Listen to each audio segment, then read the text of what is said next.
come to the microphone. I'm just going to listen to briefly what he's got to say. ERG report, a very expert report, makes plain, first off, however, is the context of this. How big this is. This is actually less than 5% of Northern Ireland economy, a smaller fraction of the Republic of Ireland, a smaller fraction still of the United Kingdom, and a very, very, very small fraction, a tiny fraction of 1% of the European Union.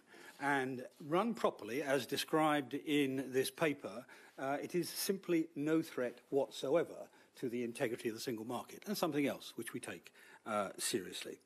The second thing the paper does, and you've heard it 2 or 3 times already today, is it reminds you that there's a border there already. This is not a non-border, it is an invisible border. And therefore there are mechanisms that deal with that border. You've heard VAT, excise, judicial, currency. It's a very serious border, and the mechanisms for all of those issues exist already. There are 3 reasons for borders. Number 1 is fiscal. That's tariffs and tax, VAT, corporation tax, excise duties and the like. 1 is regulatory, and 1 is origin, rules of origin, controlling rules of origin.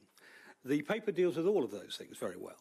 On the fiscal front, the European Union has offered a zero tariff, no quota arrangement. So there's no question of any additional financial transaction having to take place at the border than takes place now.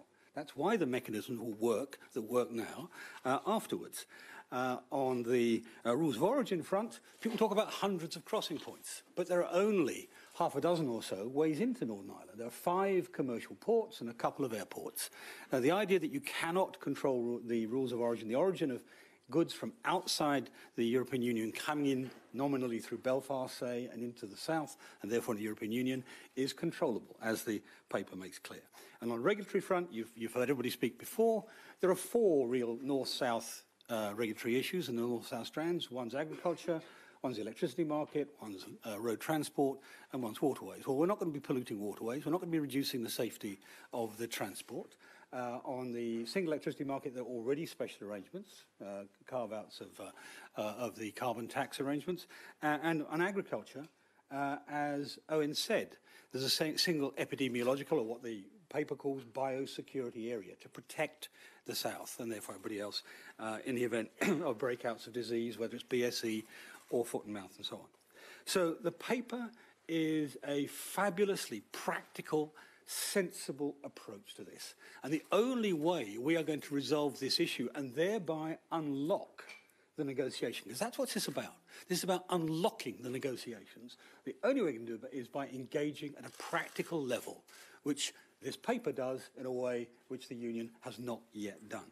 So I commend it to you for its common sense, its practicality, its effectiveness in dealing with all of the serious issues, whilst at the same time delivering on the promise of the British people to leave the single market, leave the customs union, and therefore leave the European Union. Thank you very much.